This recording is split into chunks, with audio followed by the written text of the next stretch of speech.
Welcome everyone, स्वागत है आपका सुपर एनिमे के चैनल पर। और अगर आपने इसके पिछले वाले पार्ट को नहीं देखा तो उसका लिंक आपको डिस्क्रिप्शन में मिल जाएगा, उसे जरूर वॉच कर लेना। खैर, लेजेंड ऑफ जियानवू के इस पार्ट की स्टार्टिंग में हम ये देख पाते हैं कि यू चैन की आंख उसी हेवन वाली जगह पे खुलती है और वो अभी भी इस कंफ्यूजन में था कि आखिर वो मरा हुआ है या फिर जिंदा है। लेकिन उसे एंशिएंट ड्रैगन की आवाज सुनाई दे रही थी तो वो समझ जाता है कि वो अभी थोड़ा बहुत तो जिंदा है कहीं पर। तो ज़ेंगियांग सेक्ट की ड्रैगन स्पिरिट यू चैन को बताती है कि यू चैन के मरने से पहले उसकी इमॉर्टल आई ने यू चैन की सोल को इमॉर्टल रियल्म के अंदर भेज दिया था। वेल, आखिर इमॉर्टल रियल्म कौन सी जगह है, ये सवाल था यू चैन का। तो ताइजू ड्रैगन स्पिरिट यू चैन को ये बताती है कि इमॉर्टल रियल्म एक ऐसी जगह है जिसे इमॉर्टल आई ने खुद क्रिएट किया है और यू चैन तब तक यहाँ पे रह सकता है जब तक उसकी बॉडी पूरी तरीके से हील नहीं हो जाती। जी हाँ, आपने सही सुना, यू चैन की सोल इस इमॉर्टल रियल्म में रहेगी 49 डेज तक और जो रियल वर्ल्ड के अंदर उसकी बिना सोल वाली बॉडी है उसको हील करती रहेगी यू चैन की सैवेज बॉडी रिफाइनमेंट टेक्निक। और इस चीज को होने में 49 डेज का टाइम लगेगा। ये सुनकर तो यू चैन खुश हो जाता है क्योंकि वो फाइनली अपनी बॉडी के अंदर जा सकता था। लेकिन वो ड्रैगन स्पिरिट यू चैन को बताती है कि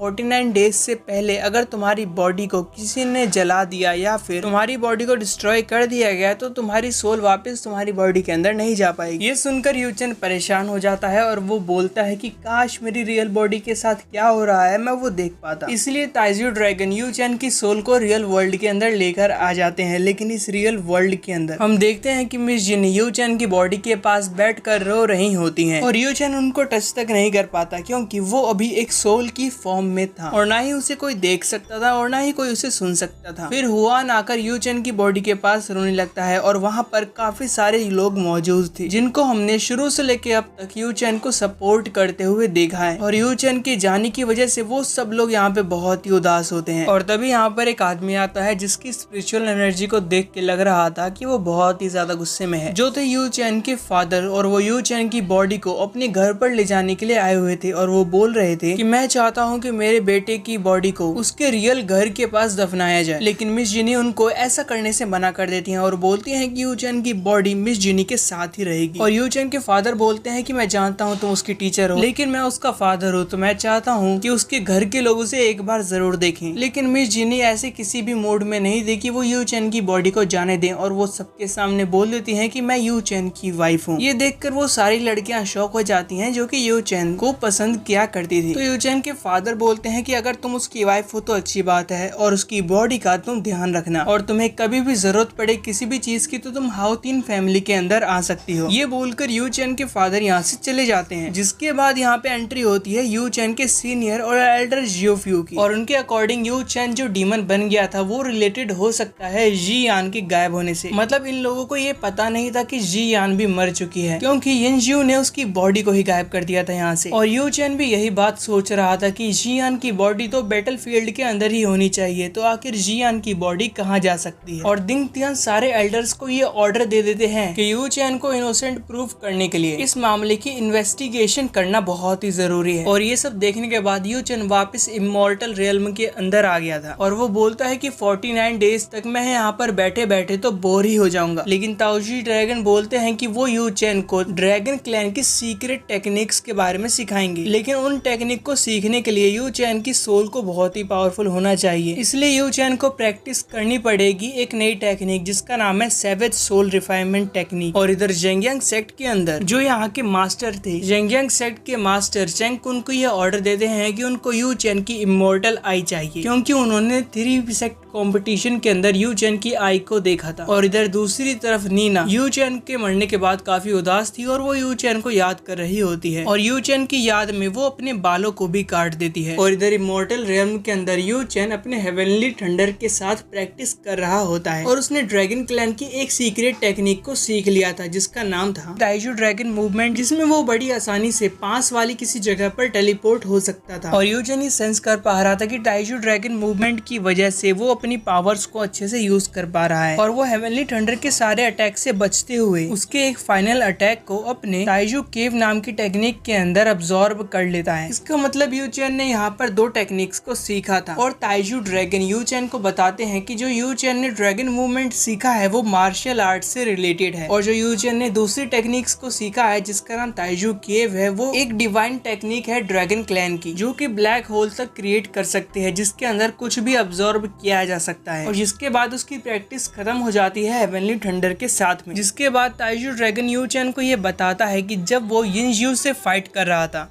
तब उसने यिनज्यू के अंदर एक जाने पहचाने डीमन ऑरा को सेंस किया था। इसलिए यू चैन बोलता है कि ठीक है, इस बात को हम आगे देखेंगे। और वो ताइजू ड्रैगन से बोलता है कि मुझे और भी टेक्निक सिखा दो ड्रैगन क्लैन की। लेकिन बाद में हमें उनसे पता चलता है कि यू चैन को यहाँ पे कल्टीवेशन और प्रैक्टिस करते हुए ऑलरेडी 49 डेज हो चुके हैं। इसलिए यू चैन अब रियल वर्ल्ड के अंदर आ जाता है ताकि उसकी बॉडी उसकी सोल से मिल जाए। और वो देखता है कि मिस जिनी अभी भी उसके पास ही बैठी हुई है। जिसके बाद मिस जिनी उसके चेस्ट के ऊपर अपना सर रखती है तो वो फील कर पाती हैं कि यू चैन का जो दिल है वो अभी भी धड़क रहा है। और वो समझ जाते हैं कि भाई यू चैन तो अभी भी जिंदा है। इसलिए वो ये बात एल्डर्स को बताने के लिए भाग जाती हैं यहाँ से। और उसके जाने के बाद यू चैन बोलता है कि बस थोड़ा सा टाइम और, उसके बाद मैं अपने रियल बॉडी के अंदर आ जाऊंगा। तभी यहाँ पर एक आदमी मास्क लगाकर आता है छुप छुप के। वेल उसके इरादे तो अच्छे नहीं लग रहे थे और वो यू चैन के पास में जाकर यू चैन की बॉडी को लेने के लिए आया हुआ था ताकि इमॉर्टल आई का यूज जेंगियांग सेक्ट के लिए किया जा सके। और यू चैन ये समझ जाता है कि ये तो क्योंग जी है, यानी कि गुई यांग का फादर, जो यू चैन की बॉडी को लेकर यहाँ से तुरंत भागने लगता है। और यू चैन अपनी बॉडी को ऐसे जाता हुआ देखकर उसका पीछा कर रहा था सोल की फॉर्म में। और तभी वहाँ पर एक और आदमी आ जाता है जो यू चैन की बॉडी लेने के लिए क्विंग जी के ऊपर अटैक कर देता है। और यू चैन उस आदमी को पहचान लेता है कि ये बंदा तो लिंग जेन है, जो कि लास्ट एपिसोड में जस्टिस की बातें कर रहा था और अब खुद ऐसे किसी मरे हुए पर्सन की डेड बॉडी लेने के लिए आया हुआ है। वेल लिंग जेन क्विंग जी के ऊपर अटैक करता है, लेकिन लिंग जेन के अटैक को रोक लिया था जो यिन ने, यानी जेंगियांग सेक्ट के हेड मास्टर, जो चैंगकुन से भी ज्यादा सीनियर थे। और यहाँ से यू चैन को ये पता चल जाता है कि जो क्विंग जी है वो जेंगियांग सेक्ट से मिला हुआ है। और इधर क्विंग जी यू चैन की बॉडी को लेके भाग रहा था, जबकि दूसरी तरफ लिंग जेन और जो यिन एक दूसरे से फाइट कर रहे थे। जिसके बाद क्विंग जी के ऊपर बहुत सारे अटैक्स होते हैं अलग अलग डायरेक्शन से, जो कि कर रहे थे अलग अलग कल्टीवेटर्स जो कि यू चैन की बॉडी को लेने के लिए आए हुए थे। भाई कितने लोग आए हुए हैं इसकी बॉडी को लेने के लिए, कितने लोगों को पता चल गया कि यू चैन के पास इमॉर्टल आई है जो यू चैन की बॉडी के पीछे पड़े हुए हैं। वेल ये लोग बॉडी के लिए आपस में ही गुत्थम गुत्थी करने लगते हैं। और इस बीच यू चैन की बॉडी कभी यहाँ तो कभी वहां जा रही थी। और ये सब होता हुआ देखकर यू चैन सोच रहा था कि कहीं ये लोग उसकी बॉडी को इंजर्ड और डिस्ट्रॉय ना कर दें इस चक्कर में। और यू चैन को ऐसा परेशान होता हुआ देख रही थी फेरी लॉर्ड और एक आदमी जिसकी यू चैन ने हेल्प की थी नीदर मार्केट वाले एपिसोड्स के अंदर, और वो यू चैन की सोल को भी देख पा रहे थे। तो वो आदमी बोलता है कि हमें यू चैन की हेल्प करनी चाहिए जाकर, क्योंकि यू चैन के पास इमॉर्टल आई है। तो यहाँ पे फेरी लॉर्ड बोलती है कि इमॉर्टल आई को हमेशा संभाल के रखना टिन जुआन सेक्ट का काम है, इसलिए हमें उनके बीच में नहीं बोलना चाहिए। वेल टिन जुआन एक इमॉर्टल सेक्ट है जिसके बारे में हमें अभी कुछ भी नहीं बताया गया। और तभी यहाँ पर एक और आदमी आ जाता है जो कि यू चैन की बॉडी को सारे कल्टीवेटर्स से बचाकर भाग रहा था। और क्विंग जी बोलता है कि मुझे वापस हैंगवा सेक्ट में चले जाना चाहिए, वरना अगर मैं यहाँ पे रुका तो सबको पता चल जाएगा कि मैं जेंगियांग सेक्ट से मिला हुआ हूँ। और यहाँ पे वो आदमी अब जेंगियांग सेक्ट की तरफ बढ़ रहा था और मिस जिनी और दिंगतियान भी आ गए थे यू चैन की बॉडी को बचाने के लिए। लेकिन ये आदमी एक टेलीपोर्टेशन एरे के पास में आकर खुद को टेलीपोर्ट कर लेता है। और मिस जिनी ऐसे यू चैन को आता हुआ देखकर बहुत ही ज्यादा उदास हो जाती हैं। और ये आदमी टेलीपोर्टेशन एरे के अंदर जा रहा होता है। और तभी यहाँ पर ड्रैगन स्पिरिट यू चैन को बताती है कि ये जो आदमी है इसी ने ही नीदर वॉरियर्स यानी कि ज़ॉम्बी वॉरियर्स को क्रिएट किया था जेंगियांग सेक्ट के अंदर। और ताइजू ड्रैगन यू चैन को ये भी बताता है कि बहुत टाइम पहले जेंगियांग सेक्ट के अंदर एक डीमन हर्ट आया था और उसी सेम पावर को ताइजू ड्रैगन ने यिनज्यू के अंदर भी सेंस किया था। इसलिए यू चैन सब कुछ समझ जाता है कि उसके साथ और उस हैंगवा सेक्ट के साथ जो भी इतनी सारी प्रॉब्लम्स हो रही थी वो सब जेंगियांग सेक्ट करवा रहा था। और वो बोल रहा था कि बस मुझे एक बार अपनी रियल बॉडी के अंदर आने दो, उसके बाद मैं जेंगियांग सेक्ट को पूरा सबक सिखाने वाला हूँ। और तभी वो आदमी यहाँ पर यू चैन की इमॉर्टल आई निकालने वाला था। लेकिन इससे पहले कि यू चैन की इमॉर्टल आई निकाल ली जाती, यू चैन की बॉडी पूरी तरीके से हील हो जाती है और यू चैन अपनी बॉडी के अंदर आ जाता है। वेल ये देखकर ये आदमी इतना शौक नहीं होता और बोलता है कि मैं तुम्हें दोबारा मार दूंगा तो मैं तुम्हारी इमॉर्टल आई को ले सकता हूँ। और वो यू चैन के ऊपर अटैक करता है, लेकिन यू चैन उसको ताइजू केव की वजह से अब्सॉर्ब कर लेता है उस आदमी के अटैक को। और तभी वो उस आदमी के ऊपर अपने फ्लेम ड्रैगन मूव से अटैक करता है, लेकिन इतने पावरफुल मूव का भी उस आदमी के ऊपर कोई असर नहीं होता। जिसके बाद यू चैन अपने ड्रैगन सोल डिवाइन थंडर वाला अटैक भी करता है उस आदमी के ऊपर, लेकिन वो आदमी यू चैन के इस अटैक को भी रोक चुका था। दरअसल बात यह है कि यू चैन की बॉडी अभी वीक स्टेट में थी क्योंकि वो अभी अभी जिंदा हुआ था, इसलिए उसके अटैक्स इतने ज्यादा पावरफुल नहीं थे और ये आदमी उन सबको आसानी आसानी से रोक पा रहा था। और ये आदमी अब यू चैन को अपनी स्पिरिचुअल हैंड्स के अंदर कंट्रोल कर लेता है और बोलता है कि तुम्हारी इमोर्टल आई तो जेंगियांग सेट के पास में ही जाएगी, और यू चैन की आइज को निकालने की कोशिश करता है। और उन आइज को टच करते ही वो इमोर्टल आई खुद को बचाने के लिए उस आदमी के ऊपर अटैक्स करने लगते हैं, जिससे उस आदमी को बहुत ही दिक्कत हो रही थी। और जहाँ यू चैन उस आदमी को हरा नहीं पा रहा था, वहीं पर दूसरी तरफ इमोर्टल आई उस आदमी को तुरंत ही खत्म कर देती है। लेकिन उस आदमी के मरने की वजह से यहाँ पे एक बहुत बड़ा ब्लास्ट क्रिएट होता है, जिसके अंदर यू चैन भी मारा जा सकता था। और वहाँ का जो टेलीपोर्टेशन एरे था वो भी थोड़ा डिस्ट्रॉय हो गया था, और यू चैन इस कोपलिन डाइजू केव के अंदर अब्सॉर्ब करने की कोशिश करता है। लेकिन जैसा कि मैंने बोला कि अभी यू चैन की बॉडी इस स्टेट में नहीं थी कि वो ज्यादा फाइट कर पाए, इसलिए यू चैन की इमॉर्टल आई फिर से एक्टिवेट हो जाती है यू चैन को बचाने के लिए। और इस चीज को ताइजू ड्रैगन भी नोटिस कर लेता है, जिसके साथ ही ये पार्ट यहीं पर खत्म होता है। वीडियो पसंद आए तो लाइक कर देना। मिलते हैं अगली वीडियो में। Thanks for watching.